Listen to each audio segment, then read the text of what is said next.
Good afternoon. Welcome, everyone. Welcome to Bringing Care for Creation into Your Ministry webinar. We're going to give folks a few seconds to get on the webinar, so just be patient. We'll be starting probably 20-30 seconds from now.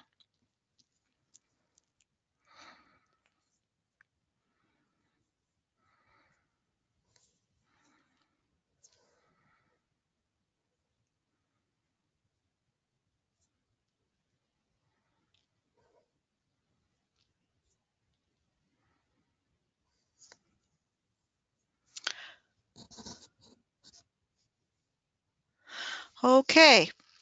Welcome. I'm Paz Ardasa Regan. I'm Program Manager at Catholic Climate Covenant. I'll be moderating this webinar. But first, before we get started on everything, I am going to ask Father Robert Richter to join us. Father, are you there? I'm here. If you would please welcome everyone and lead us in prayer. Very good. I'm Father Bob Richter, a priest of the Milwaukee, Wisconsin Archdiocese. Was ordained in 1967, served a full career with the U.S. Army as a chaplain, retired in Washington, D.C., and reside at Our Lady Queen of Peace in Arlington, Virginia. On behalf of Catholic Climate Covenant, I want to welcome members of the Association of U.S. Catholic Priests and the Arlington Diocese Creation Care Network, and all our guests.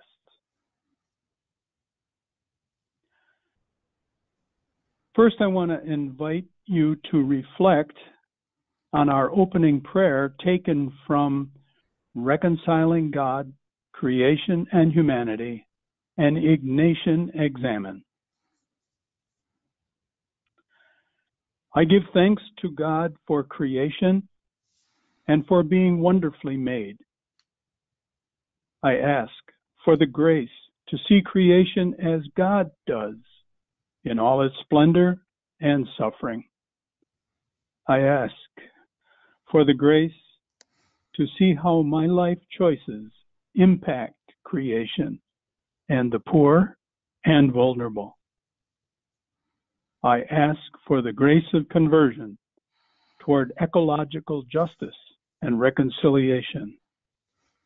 I ask for the grace to reconcile my relationship with God, creation, and humanity, and stand in solidarity through my actions. Amen. Amen. Thank you, Father Bob. I'm going to go back to this slide because it's what we call the housekeeping slide. This is the one where we show you the control panel. This is where you can choose to be on your computer audio or your telephone audio. So that you know the video is being recorded. We will be sending a link of the recording to everyone who registered. There will be question and answer session after all of the presentations. Please submit your questions by writing them in the question box on the right side panel of your screen. You may wish to indicate there who the question is directed to. If you want, you can also say for all the panelists or put the name of the panelist. If you do not put the name of the panelist, I will try to submit it to the correct person. If you do have audio issues, it is usually linked to your Wi-Fi connection. You can try connecting via phone for better audio. If you go to webinar, it gives you the option to switch to phone. You just click in the audio tab in the right-hand box, and it will give you the directions to use your phone for audio. We have a very full program today. We are hopefully going to get through it within the hour, though we beg your patience and flexibility if we go over by a few minutes. Father Bob has introduced himself. At this point, I will introduce the other panelists. Then we will get started with the presentations. Today we have Sharon Malley, And Sharon, Dr. Sharon Malley, along with Brian Kane, leads the Integrity of Creation Committee at Our Lady Queen of Peace Catholic Church in Arlington, Virginia. Her professional and scholarly work is at the intersection of special education and arts education. She's an educational consultant and practicing artist, proud mom, and grandmother of a growing family. Robert Moore is a Catholic peace, justice, and environmental activist in Vienna, Virginia. He's co-founder of the Care for Our Common Home ministry at his parish, St. John Neumann in Reston, and he serves on its team. He's also the coordinator of the Pax Christi group at the parish and is active in the regional Pax Christi group that covers all of DC and Baltimore. Bob is retired from the U.S. Department of the Interior, where he worked in environmental law. He's a graduate of Boston College and Harvard Law School. His home is 100% run on electricity from solar and wind energy. They have 2 plug-in electric vehicles and 1 gas-electric hybrid. Steve Coleman graduated from the University of Dayton with a Bachelor's of Mechanical Engineering, and he's pursued graduate studies in biomedical engineering. He worked for 30 years at Thermo Electron Corporation. After retiring in 2005, he received a Master Teacher Certificate from the Diocese of Boston and worked as a master teacher for high school and adult education programs at Immaculate Conception Parish in Marlborough, Massachusetts. He currently focuses on learning and disseminating information on Catholic social teaching on care of creation. He developed his knowledge of climate change and science through extensive private study. The result of all these efforts was the formation of the Creation Care Team at St. Denis in Madison, Wisconsin. He lives on a farm in Marshall, Wisconsin, where his home has solar panels, which are the energy source for his home and car. We're also going to be hearing from Jose Aguto, the Associate Director for Catholic Climate Covenant, and I will also be presenting on creation care teams and resources and programs. At this point, I'm going to pass it back to Father Bob, who will be talking to us about Laudato Si, the climate challenge, and how priests can express this in their parishes. Father Bob? Yes, I invite you to consider briefly the encyclical Laudato Si, the climate challenge, and how priests and deacons can express it to members of their parish assemblies. As a baseline of understanding Laudato Si, review the encyclical using a study guide or summary prepared by Thomas Rees, S.J., or Catholic Climate Covenant. When you do, underline paragraph 26, where Pope Francis says there is an urgent need to develop policies so that in the next few years, the emissions of carbon dioxide and other highly polluting gases can be drastically reduced. Then, reflect on the grave threat climate change is to the babies we baptize and the children of couples we marry. They have the most to lose by our inaction and the most to gain by our efforts.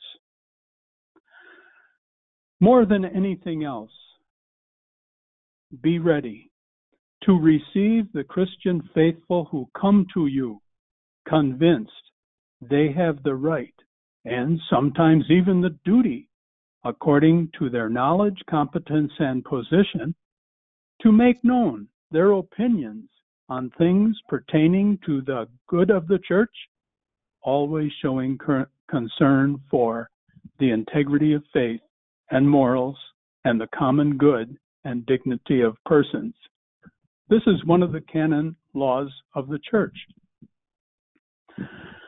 Bishop-like behaviors will then be needed to face requests by the Christian faithful to initiate, animate, or affirm the work of parish-based care for creation, worship, and social action teams supporting the assembly.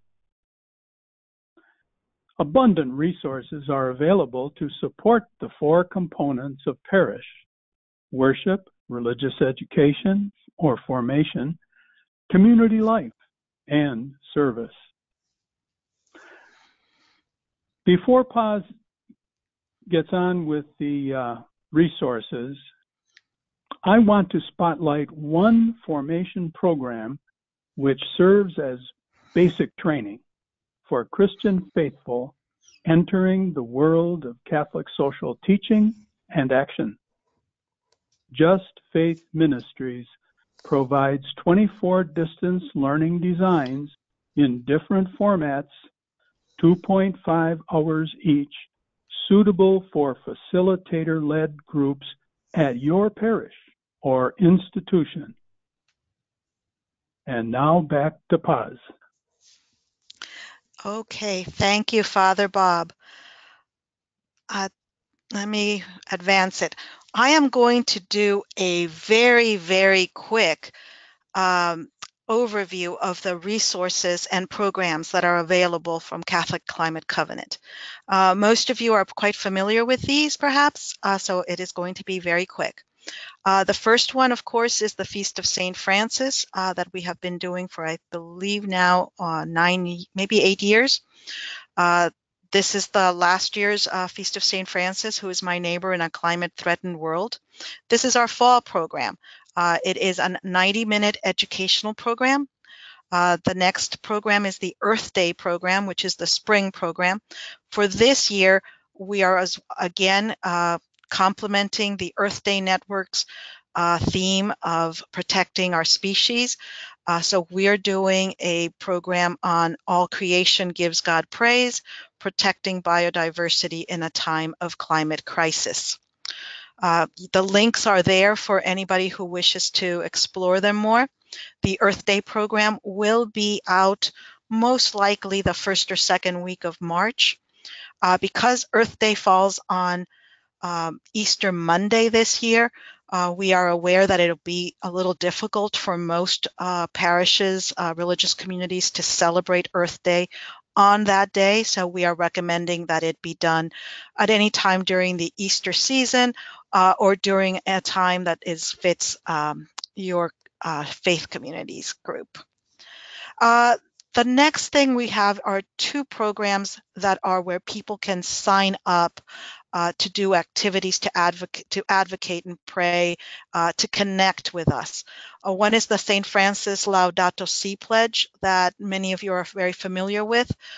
We are continuing it at the moment as the Laudato Si Pledge in conjunction with GCCM and the Catholic Climate Declaration, which is our new program started last June, trying to get folks to say that Catholics are still in the Paris Agreement.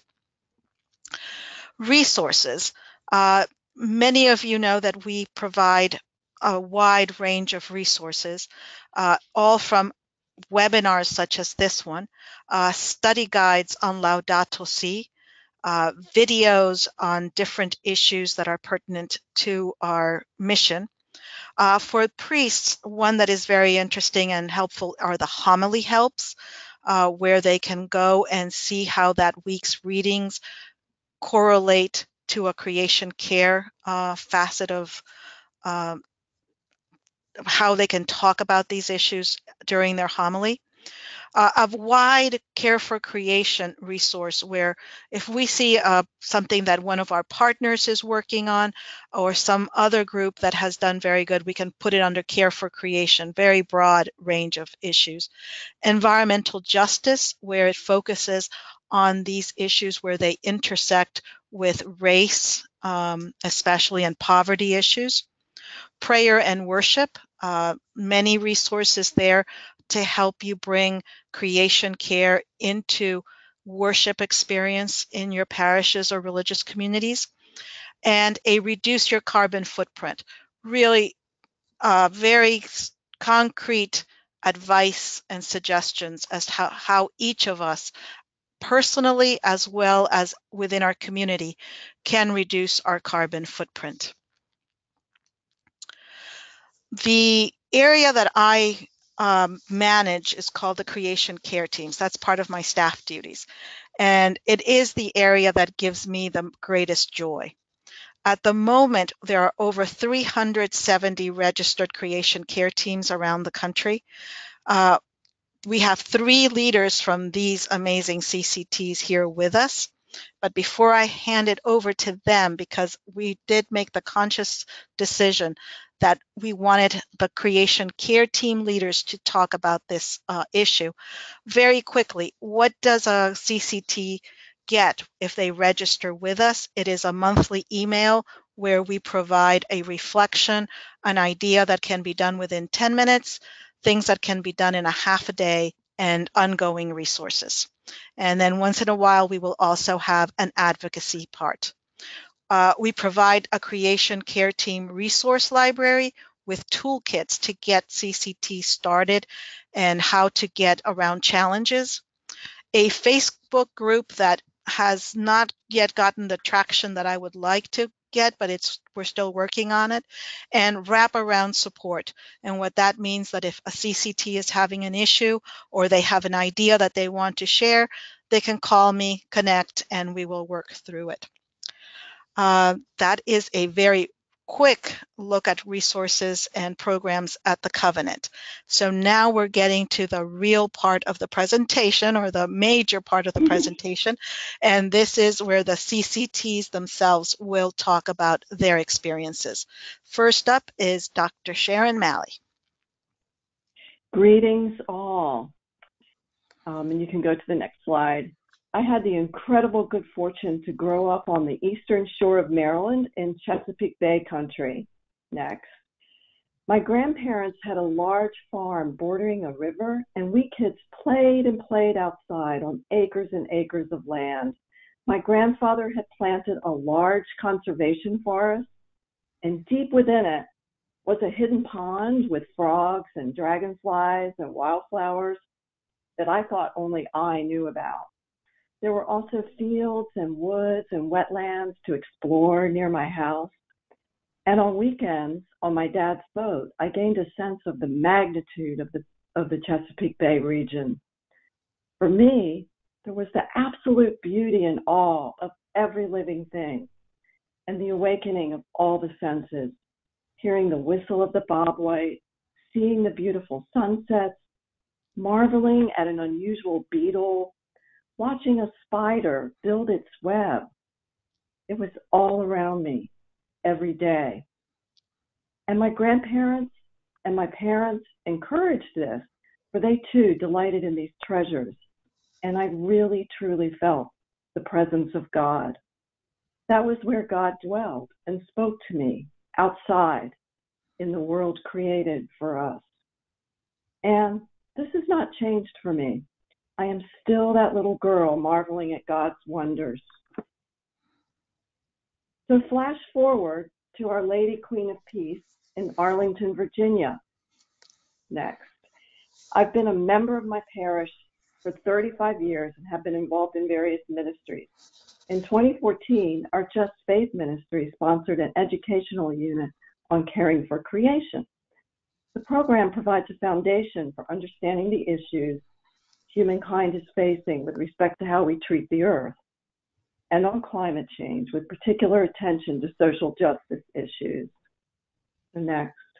Out of this began our Integrity of Creation team in January of 2015. A small group of us met, and we established our mission, goals, and actions for the first 6 months or so, and we were up and running. And so our mission is to share our faith-based knowledge and awareness with the OLQP congregation of the importance of living a life that intentionally respects all of God's creation, and advocate for legislation addressing issues directly related to climate change. Okay, next. So our focus, go back, yep. Our focus is three-pronged on education, action, and advocacy, with our faith being the foundation for everything we do. We have full support of our priest, Father Tim Hickey, because he cares very deeply for the earth and is a member of the Spiritans Order and the Justice, Peace, and Integrity of Creation Committee at our church. We are a small group of about 10 active members in a parish of 1,800 active members and 23 or more active ministries, many centered around social justice. The work our team has done includes, next please, establishing a comprehensive web page with many resources for living green and links to Catholic resources, including Laudato Si. And this is just sort of a snapshot of the section of the web page. We provide ongoing information and guidance in our bulletin to parishioners of all ages on ways they can live green, including weekly eco tips and longer articles that some of us have written. Next page. We've hosted speakers such as scholars from Catholic University, Catholic Climate Covenant's Dan Misla, Jose Aguto, and Global Catholic Climate Movement's founder, Thomas Insua. We've organized stream cleanup days with our religious ed groups. Next. We've had Earth Day displays and articles in our bulletin. We've encouraged aftermath signatures on various petitions, advocating for state legislation, and so on. Next, we've hosted Season of Creation and Lenten events centered on Laudato Si, with weekly readings and guidance for parishioners in our bulletin. And we also, everything we've done, we've called on Catholic Climate Covenant for their wonderful resources for our programs. And then the next 4 slides, we've attended rallies, marches, and prayer vigils, and of course the Pope's address to Congress in 2015. Keep going. That's us, some of us. Okay, so Father Tim has banned plastic water bottles from the parish property. We actively recycle and we wash and we use washable bamboo dishes and reusable flatware for all of our parish events. We also BYON, which is bring your own cloth napkin. Next. Our physical plant uses smart energy appliances, and any renovation and construction work we have done is with sustainable materials. Next. Most recently, our parish is having solar panels installed on our parish buildings, which combined with a wind program we are joining, will ensure that nearly 100% of energy used by OLQP will be from renewable sources. So lastly, as a result of being actively engaged in my parish's work, I'm now volunteering and lobbying efforts with Citizens Climate Lobby, both at the local level and nationally, as is Father Bob Richter. I am excited about the fact that the U.S. bishops are supporting the federal legislation, Energy Innovation and Carbon Dividend Act, which was introduced in both the House and Senate with bipartisan support. So next. So I close with 2 quotes. The first is from Job, chapter 12, verses 7 to 10.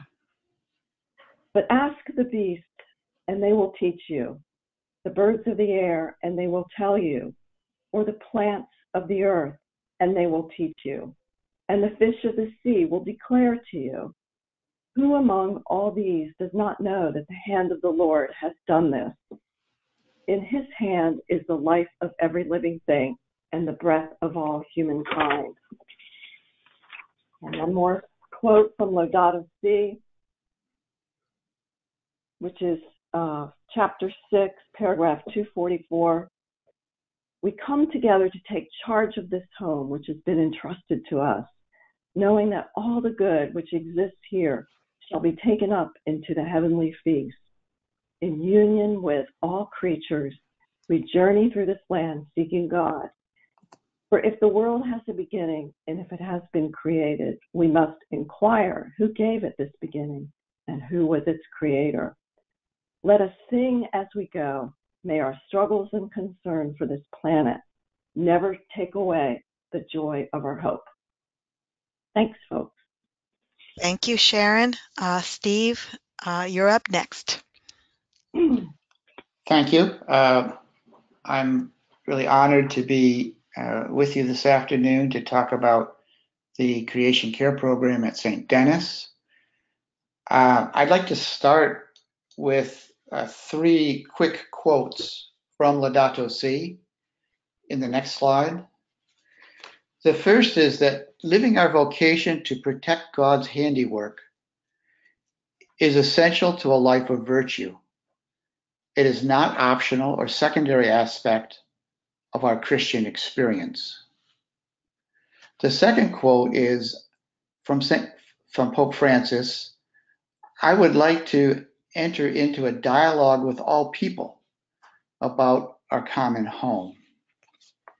And the third quote is much more pragmatic. There is an urgent need to develop policies so that in the next few years, emissions of carbon dioxide and other highly polluting gases can be drastically reduced. For example, substitution of fossil fuels and developing sources of renewable energy. Pause, if you could back up a few slides. One more, right there. Whoop. Okay, go forward. And right there.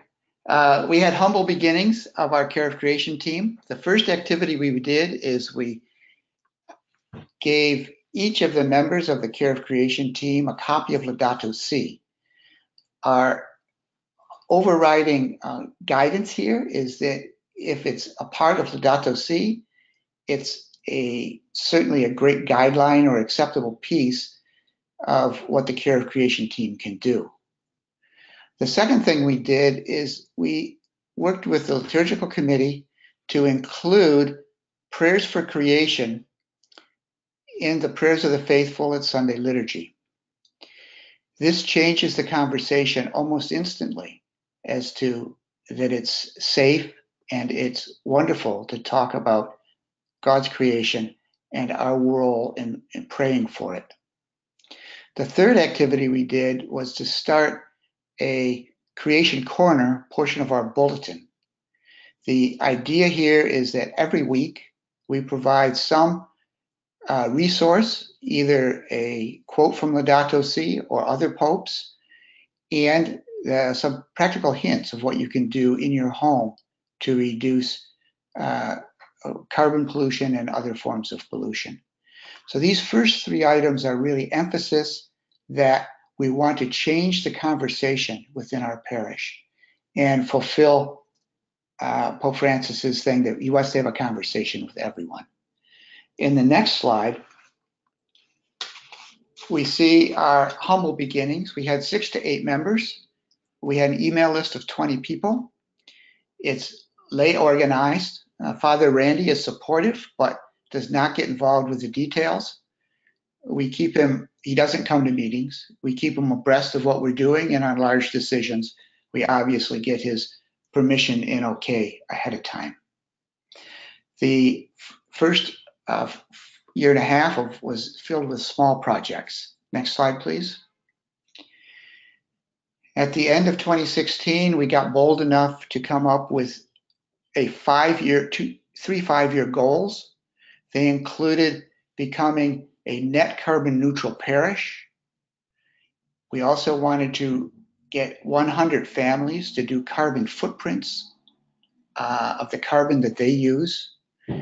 And out of that is going to come the third objective of to get 40 of the families to make significant reductions in their carbon use.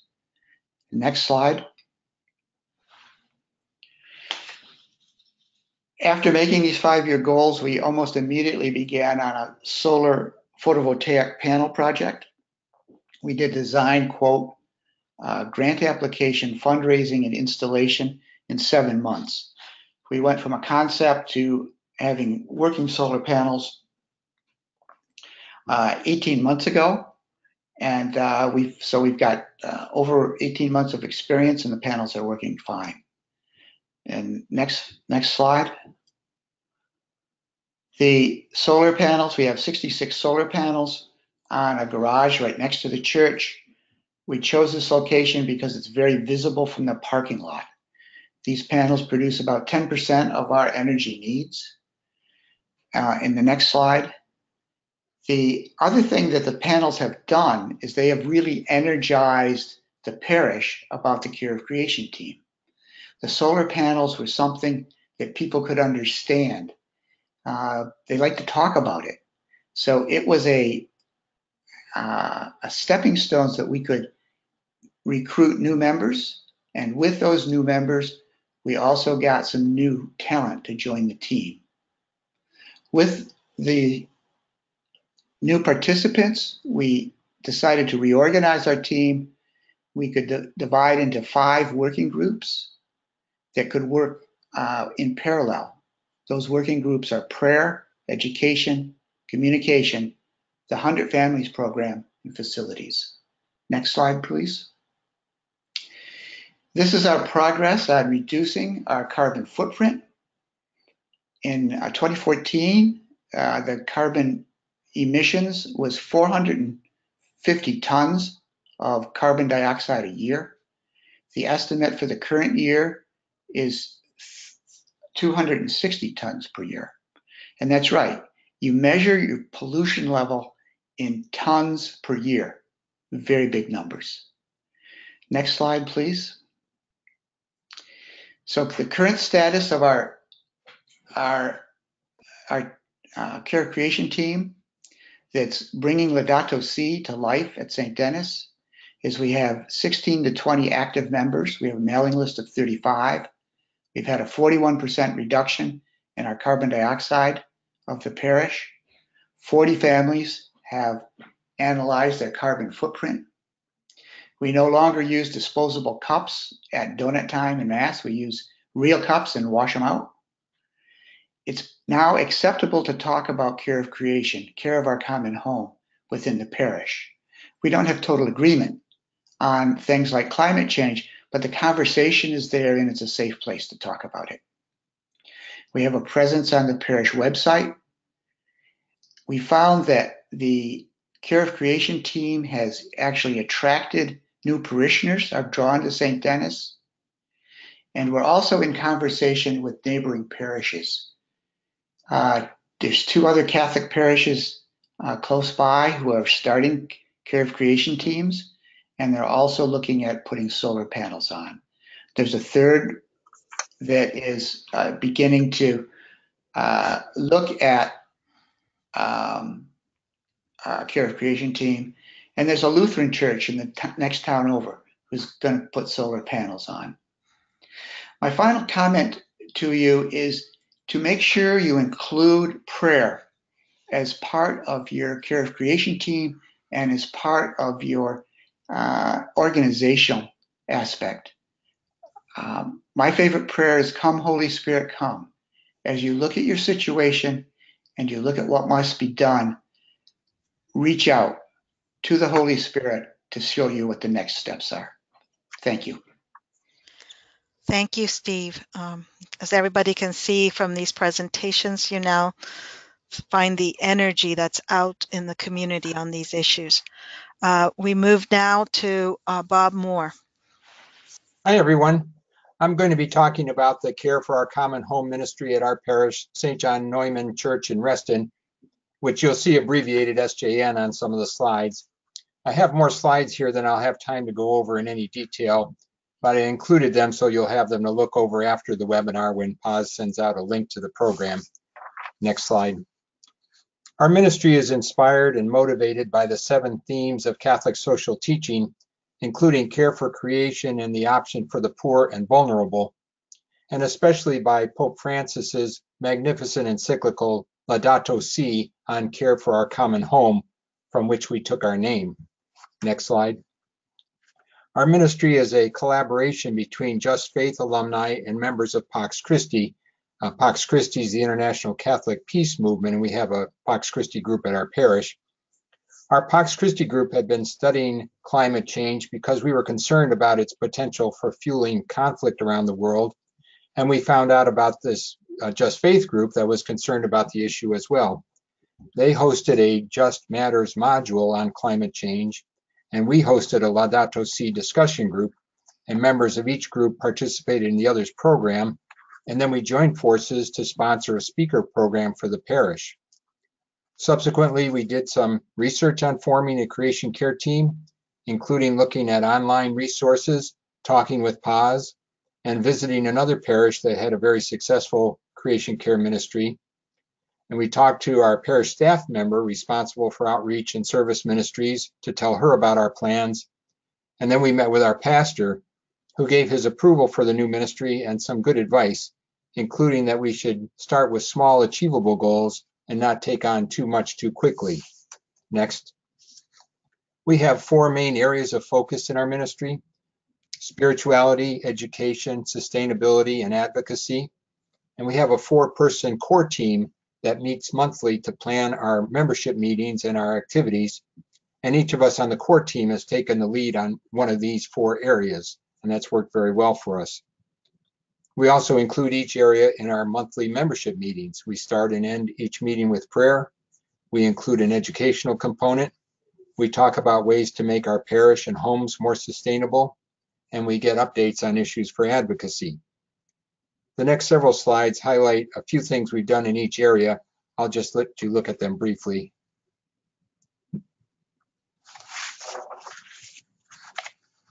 Next. Next.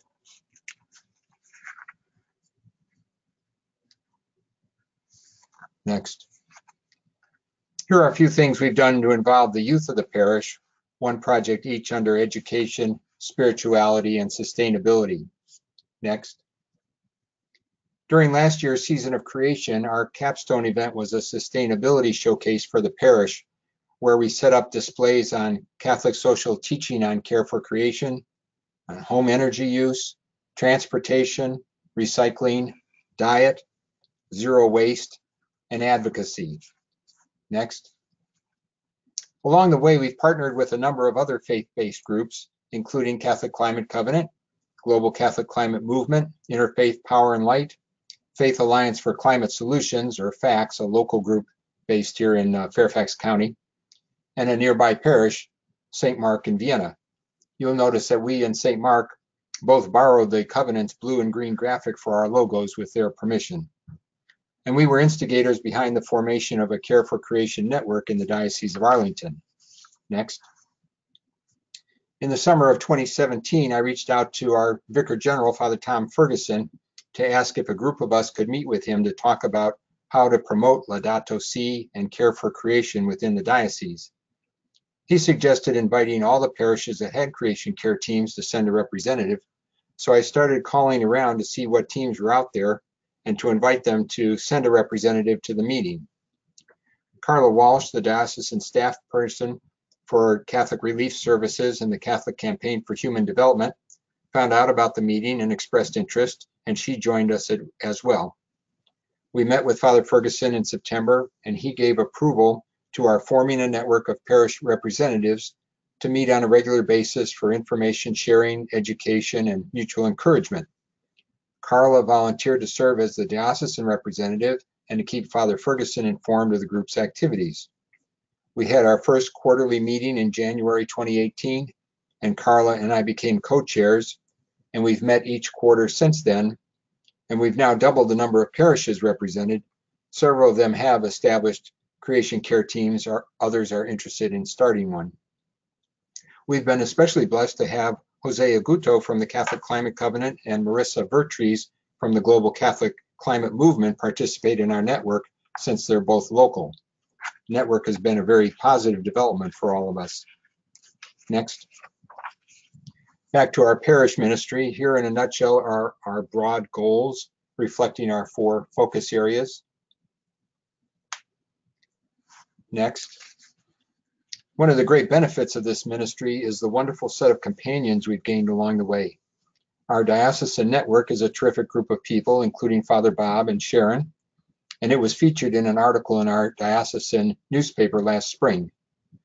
The National Catholic Reporter did a series of 3 articles on parishes working to reduce waste in their facilities, and St. Mark and St. John Neumann were among the parishes highlighted. And our collaboration with groups like the Catholic Climate Covenant and Faith Alliance for Climate Solutions has been very rewarding. Last fall, FACTS gave out its first Sustainability Champion Awards, and our ministry was selected for the award in the congregation category.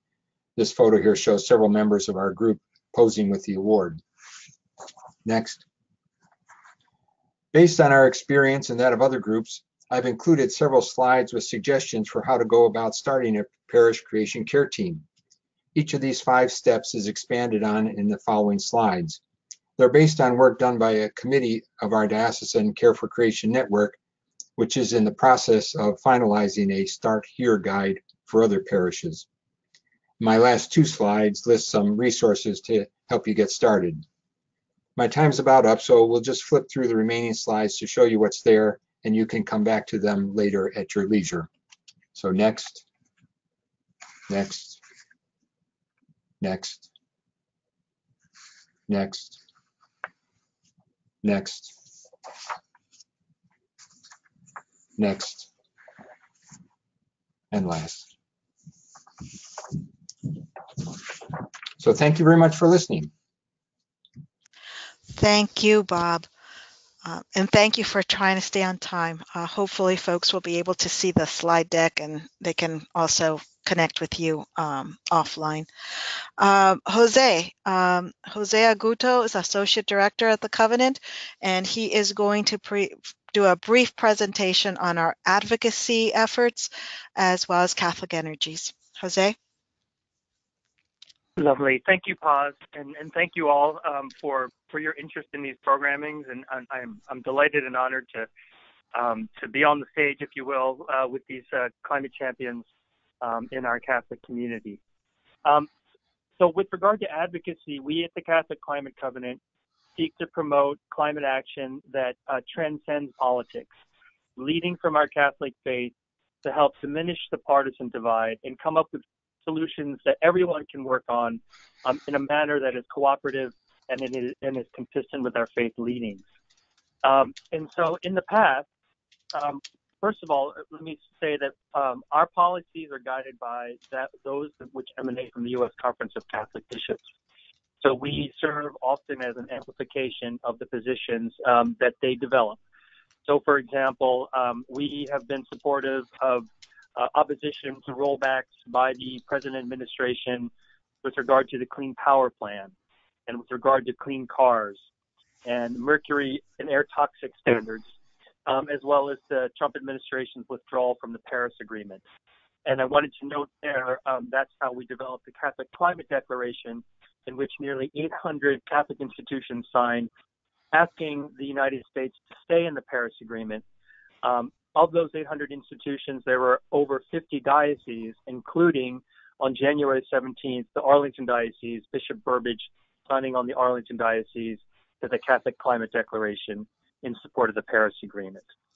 And also seconding what Sharon talked about, and also that Steve is a huge champion of, looking forward, there is a bill that was introduced in Congress, the Energy Innovation and Carbon Dividend Act, late last month, that was supported on a bipartisan basis, including Representative Francis Rooney, a Catholic from Florida, that would reduce carbon emissions 90% by the year 2050, which would protect the poor and vulnerable, and the revenue would likely benefit some of our people in the lowest income quintiles. We are going to be coming out with an action alert sometime soon.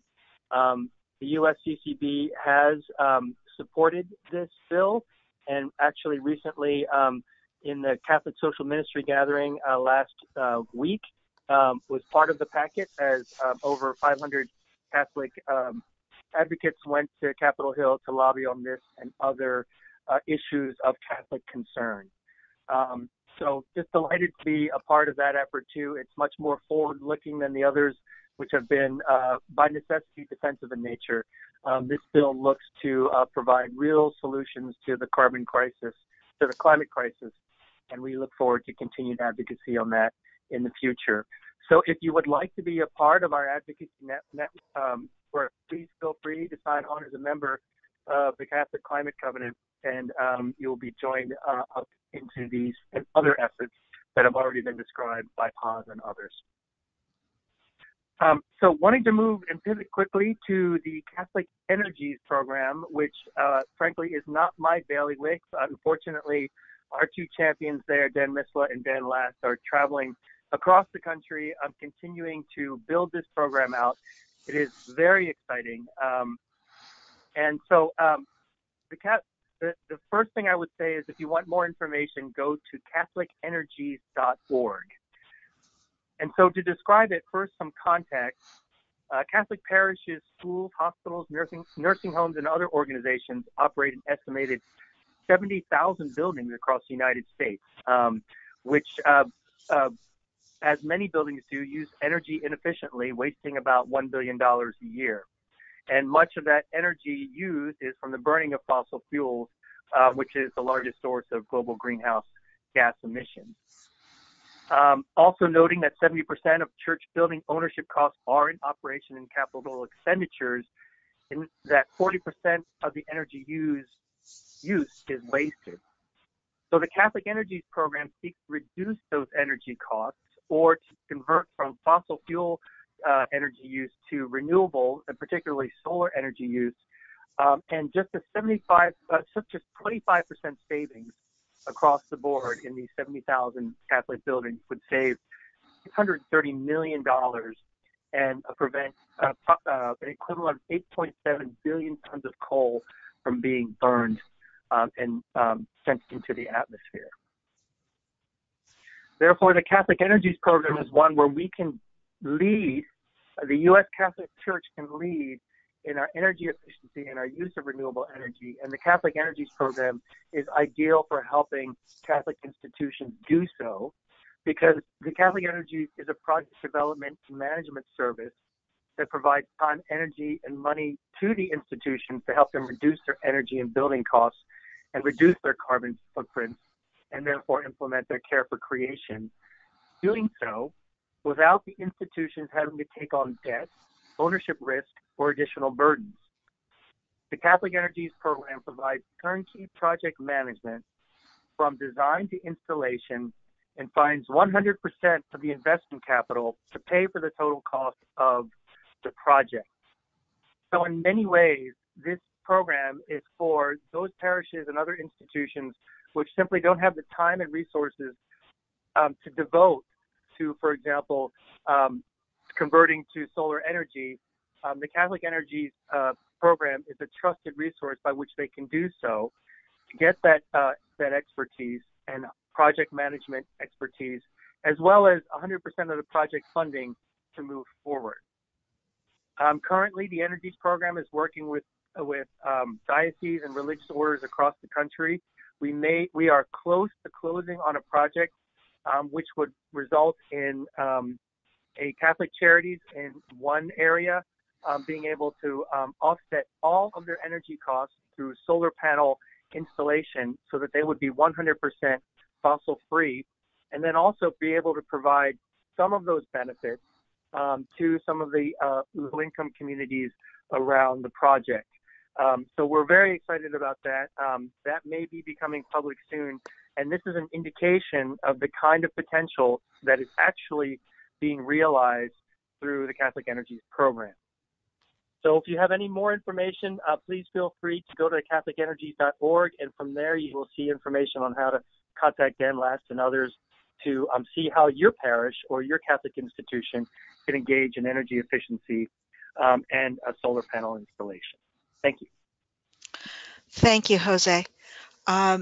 So far, we've got 2 questions. So if anybody that's on the webinar wishes to put a question up, please do so in that box called questions. The first one was a clarification on where the slides are going to be. The slides as well, the link to the slides as well as a link to the recording will be sent to everyone that registered probably within the next 24, 48 hours. So be on the lookout for that. The other question is aimed at Steve and Bob, and I guess Sharon as well. But one of you might want to respond to the question. It's regarding when you talked about the prayers of the faithful at Our Lady Queen of Peace and at St. Denis. Is there a place where others can view and possibly where they can share those prayers and eco tips? Is that on our website when you put those prayers or when you put the eco tips anywhere? Okay, this is Steve. Yes, there's a link which I will share with Pause that she can then share out. It's a document that you can download, and it's got about 40 prayers of the faithful on it. And then the other piece about helpful hints, I think Bob's got some comments on that. He might have a link in the information that he's providing. That's Father Bob. Hi, Yes, this along is with Sharon. the Okay. recording, and will come a sheet with all of the references and websites that materials that I talked about can be found. Okay, Sharon, do For you have the, anything? The Climate Corner, Yes. Okay. Andy Pinelli, that particular one is the source for the Climate Corner. Okay, so that you all know, Andy has given that Climate Corner resource to the Covenant, and we will be having it also up on our website. So Andy Pinelli's Climate Corner will have a link within the Covenant within possibly the next 2-3 weeks. Sharon, how about you? We have our bulletins, our weekly bulletins are posted on the church's website, and I can send you a link to send out for that. And in the bulletins, we most often have a short little eco tip in each bulletin. A number of our bulletins, we have had longer essays, articles that some of us have written. However, those are inserts and they're not posted on our, on the website. Okay. That's all. Okay, thanks. A new question just came in. A good question. Does the Covenant have a presence at diocesan level at other places in the country? That I know of, I believe there's about 2 or 3 other dioceses, archdioceses, that are doing similar type of interconnecting the local creation care teams at a higher level, at a diocesan or archdiocesan level. The one that immediately comes to mind to me is the San Diego Diocese. They have a retired priest who is volunteering time to work with the creation care teams. Trying to remember how many, I think he had 14 CCTs within the diocese the last I checked with him. San Francisco also has a diocesan effort. Atlanta, the Washington Archdiocese has one. Those are the ones that are coming to mind. But yes, it's a growing thing. They're noticing that in order to bring together local parishes or religious community schools that are working on this issue and bringing them together to discuss at a bigger level these issues, one, creates more energy within the community, and second, makes everybody feel like they're part of a network and not working alone. That helps a lot. Jose, if you know of any others that I might have missed, if anybody else on the webinar, the presenters, if they know of one in their local area, go ahead.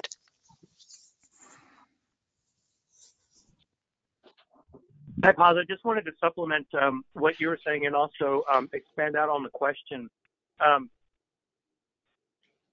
There is a lot of vibrancy within the Catholic community with regard to care for creation.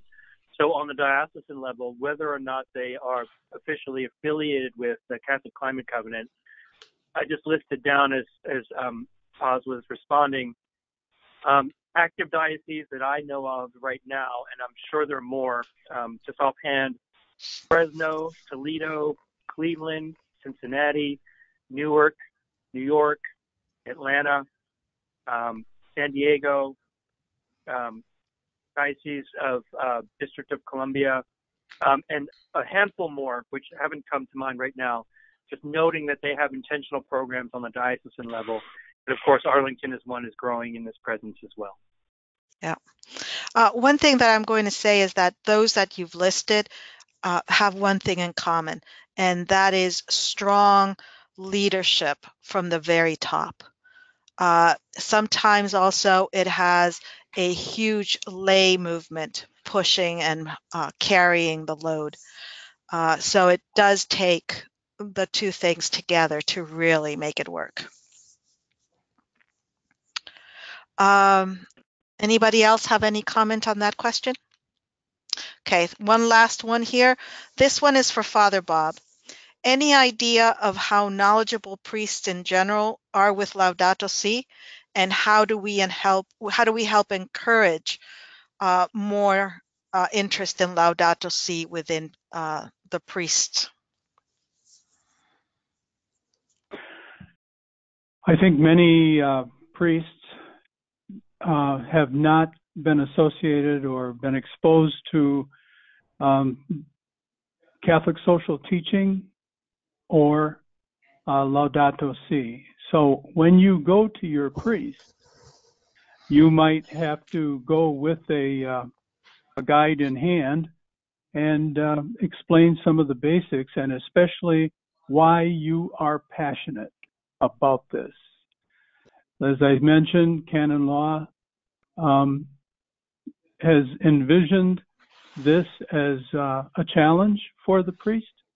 Many who feel they're too busy, but it's an opportunity to be careful as you leave the rectory. You're going to leave with a job or a task or a monkey like that on your back.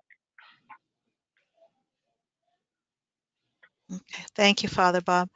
At the moment, I don't have other questions coming in. I'm going to give it a yes. This is Bob Moore.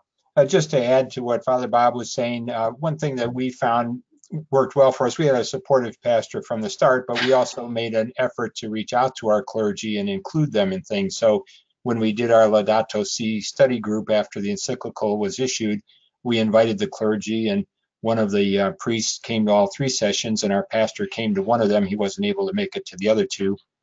And when we did the event for the whole parish, where Jose's predecessor at the covenant came and spoke, we asked our pastor to come and give the opening prayer, and he was happy to do that, and he stayed for the whole thing. And then, as I mentioned, we worked with the staff person so that she could keep the pastor informed of what we were doing. So the pastor was already familiar with us and what we were about and what kind of people we were when we came to him to ask approval for starting a ministry, and I think that helped a lot. Good advice. Yes.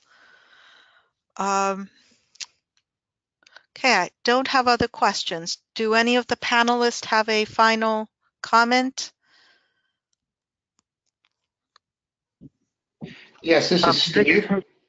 My suggestion as you approach your pastor, your priest, be passionate, but don't be too pushy, because there is a general tendency that the priests are concerned about not being very knowledgeable about this subject, and they don't want to be looked at they're worried about hard questions. So provide the priest with the resource he needs to come up to speed on climate change, and proceed slowly, but also let your passion and let your interest bubble out, be there, but give him a chance, give him some space so that he has time to come up to speed. Thanks, Steve. Sharon, did you have something? Oh, I was getting a call. Can you hear me? Yeah. Okay, good. I would just say, sort of to dovetail what they've been saying, is that, I gave this little testimony in the beginning, and I did that because I think that, a lot of priests might not realize that a lot of us parishioners really have had those kinds of experiences and maybe still do, and that we just really love, the world, the earth that God has created, and that we're really concerned. So I just think that there are probably a lot of kindred spirits listening to this today. So, you can use that as a point of, sort of beginning a conversation. Definitely. Thank you, Sharon.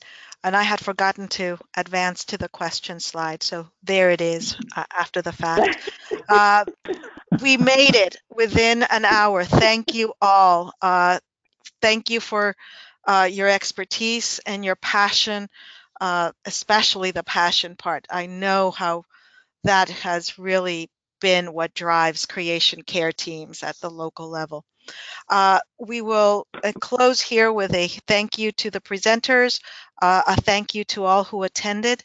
If you want more information, please do not hesitate to reach out to us at info@catholicclimatecovenant.org.